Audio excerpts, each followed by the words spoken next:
سلطنت خواہ وہ بنو امیہ کی حکومت تھی یا بنو عباس کی تھی یا وہ سلطنت عثمانیہ تھی یا وہ مغل بادشاہ تھے، ان سب کے زمانے میں جو سلطنت کی ضروریات ہیں، امور داخلہ و امور خارجہ اور نظام سلطنت، ان سب کے لیے کالج یونیورسٹی تو نہیں ہوتے تھے، ٹھیک ہے نا، یہ تو ایک مسلم بات ہے نا کہ کالج یونیورسٹی نہیں تھے، تو پھر پورے نظام حکومت کے جو افراد ہوتے، جو کیبنٹ ہوتی تھی، وہ کہاں سے آتے تھے؟ وہ سارے مدرسوں سے آتے تھے۔ تو لہٰذا جو اسلامی نظام چلا ہے، جو اسلامی حکومتیں چلی، یہ آل ٹو آل اسی انداز کے اندر چلی ہے۔ سیدنا صدیق اکبر رضی اللہ تعالیٰ عنہ کے جو مشیر تھے کون تھے؟ یہ عشرہ مبشرہ اور یہ بقیہ حضرات صحابہ کرام۔ عمر فاروق رضی اللہ تعالیٰ عنہ سب سے زیادہ اصحاب بدر اور مولا علی شیر خدا رضی اللہ تعالیٰ عنہ سے مشورہ کیا کرتے تھے۔ حضرت عثمان غنی بھی عشرہ مبشرہ ہی کے افراد لیتے تھے اور اصحاب بدر کو لیتے تھے۔ مولا علی شیر خدا رضی اللہ تعالیٰ عنہ خود اور آپ کے بہت بڑے مشیر تھے حضرت عبداللہ ابن عباس رضی اللہ تعالیٰ عنہ، پھر امام حسن حسین بھی ساتھ تھے۔ اچھا، اس کے بعد بنو امیہ کے اندر آپ ولید، عبد الملک، سلمان اور عمر بن عبدالعزیز، آپ ان چاروں کی ہسٹری پڑھ لیں۔ یہ جتنے ہمارے ائمہ مجتہدین اور ان کے شاگرد تھے، یہ سارے ان کے نظام سلطنت چلانے والے تھے۔ بلکہ امام اعظم رضی اللہ تعالیٰ عنہ کی جو شہادت ہوئی ہے، وہ تو ہوئی اس وجہ سے تھی کہ بادشاہ منظور کہتا تھا کہ میں نے آپ کو قاضی القضات لگانا ہے، چیف جسٹس لگانا ہے، اور آپ فرماتے ہیں میں نہیں لگوں گا، اور اس نے پھر زہر دے کے آپ کو شہید کر دیا، لیکن نظام سلطنت سے بہرحال آپ کے ذریعے چلایا۔ اچھا، پھر اس کے بعد امام ابو یوسف علیہ رحمہ اپنے زمانے کے قاضی القضات تھے۔ امام محمد رے شہر کے قاضی تھے، اور رے بہت بڑی ایک یوں کہہ لے کہ علاقہ تھا۔ تو بنو عباس کا سارا نظام اسی انداز کے اندر چلتا رہا۔ اس کے بعد پھر سلطنت عثمانیہ کی کبھی آپ ہسٹری پڑھیں تو ایسا ایمان تازہ ہو جاتا ہے کہ علماء کے ساتھ اور اہل مدرسہ کے ساتھ جو ان کی رغبت اور ان کا ایک لگن تھی، ایسی تھی کہ سلطان محمد فاتح رحمۃ اللہ علیہ، جنہوں نے قسطنطنیہ فتح کیا، استنبول جسے کہتے ہیں، جنہیں الفاتح یا سلطان الفاتح کہا جاتا ہے، آپ کو بچپن میں ہی ایک عالم کے حوالے کر دیا تھا آپ کے والد صاحب نے، اور انہوں نے بچپن سے آپ کی تربیت کی تھی اور فرمایا تھا بیٹا تو نے قسطنطنیہ فتح کرنا ہے۔ یہ اسی عالم کی اور اسی معلم کی اور اسی مدرس کی اور اسی استاد کی تربیت تھی کہ جس نے ان کے اندر وہ جذبہ پیدا کیا تھا کہ انہوں نے محیر العقول کارنامہ سر انجام دیا تھا اور استنبول قسطنطنیہ کو فتح کیا تھا، اور وہ اپنے استاد کی ایسی قدر کرتے تھے کہ وہ جو استاد تھے معلم، وہ ان کو بھرے دربار کے اندر ڈانٹ دیا کرتے تھے سلطان فاتح کو، اور سلطان فاتح آگے سے لفظ نہیں بولتے تھے۔ تو ان کا جو نظام تھا سارا اسی سے چلتا تھا۔ اچھا، پھر اس کے بعد آپ مغل بادشاہ لے لیں۔ مغل بادشاہ میں جب تو ان کو یہ لبرلزم کا دورہ پڑا یہ اکبر بادشاہ کو، تو اکبر بادشاہ نے تو جو حرکتیں کرنی تھی سو اس نے کی نا، کہ اس نے اپنا دین ہی نیا ایجاد کر لیا، دین اکبری بنا دیا، دین الہی بنا دیا، اور ہر سب صحیح ہے، اور سیکولرزم، لبرلزم، اس نے یہ کیا۔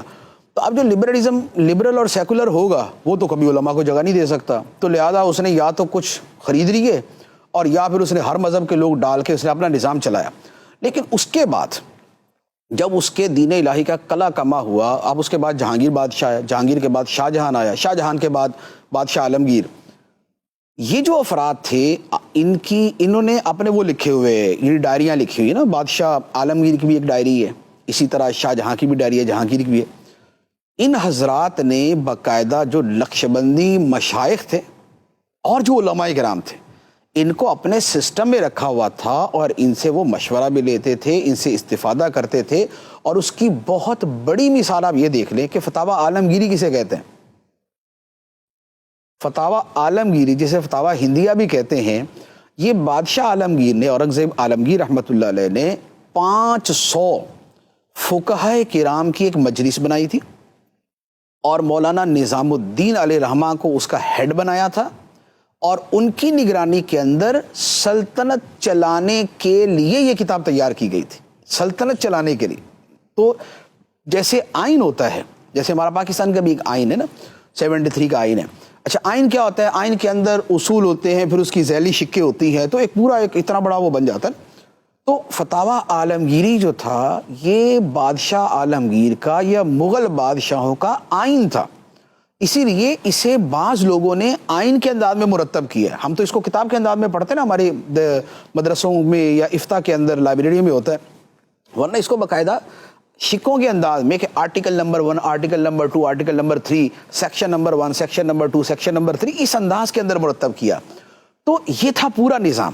اب یہ ہوا کہ یہ نظام چینج کیسے ہوا, تو اب جنہوں نے چینج کیا ان کو دیکھ لیں اور اس سے ان کی نیت کو دیکھ لیں, اور اس سے پتہ چل جاتا ہے کہ مدرسوں سے ہٹ کر یا مدرسوں کے خلاف چلنا, اس کے پیچھے ذہنیت کیا ہے. یہ ہوئی تھی جب 1857 کی جنگ آزادی ہوئی. انگریزوں نے یہاں پر قبضہ کیا, یہاں پر سب کو انہوں نے دبا دیا, ٹیپو سلطان علی رحمہ کو شہید کیا, اور جو دیگر اس طرح کے حضرات کھڑے ہوئے ان کو شہید کیا, شیر میسور. تو اب کیا ہوا کہ اس وقت جب انگریزوں نے یہاں پر برِ صغیر پہ قبضہ کیا تھا, اس وقت یہاں پر پورے برِ صغیر کا نظام, کیونکہ پورا برِ صغیر مسلمانوں کے پاس تھا, افغانستان, بنگلہ دیش, برما, رنگون, یہ پاکستان کا علاقہ, ہندوستان کا علاقہ, یہ سارے کا سارا اسلامی سلطنت تھا. اس پورے کے پورے اسلامی سلطنت میں 100% مدرسوں کے افراد جو ہے وہ نظام چلاتے تھے. اب کیا ہوا کہ انگریزوں نے, اب اگر مدرسے والے نظام چلائیں گے تو انگریزوں کا کافرانہ نظام تو نہیں چل سکتا تھا. جو سوچ وہ لے کے مغرب سے آئے اور وہ جو اسلام کے اوپر غلبہ اور قبضے کے لیے آئے تھے, تو وہ ان کے ذریعے تو نہیں چل سکتا تھا. تو انہوں نے سمپلی کیا کیا کہ لارڈ میکالے, جس کا نام بڑا مشہور ہے, لارڈ میکالے نے کہا کہ بھائی طریقہ یہی ہے کہ جو مدرسے ہیں ان کی ڈگری کو آپ بالکل نلیفائی کر دیں, اس کو نل کر دینا کہ اس کی کوئی وقت نہیں ہے, اس بحاف کے اوپر نوکری نہیں ملے گی, اور اس کے بدلے میں جو اسکول کا پڑھا ہوا گا اسے نوکری ملے گی. اور اسکول چونکہ انگریزوں نے بنائے تھے تو لہذا ان کا نصاب بھی ان کے مطابق تھا, ان کا نظام بھی اس کے مطابق تھا, ان کی تعلیم اور تربیت بھی اس کے مطابق تھی. تو اب نتیجہ یہ ہوا کہ یہ جو لاکھوں لاکھ مسلمان جو مدرسے کی بنیاد پہ نظام چلا رہے تھے وہ سارے کے سارے سائیڈ میں ہو گئے, اور اس کی جگہ پہ جو اسکول والے تھے وہ سارے کے سارے غالب آ گئے.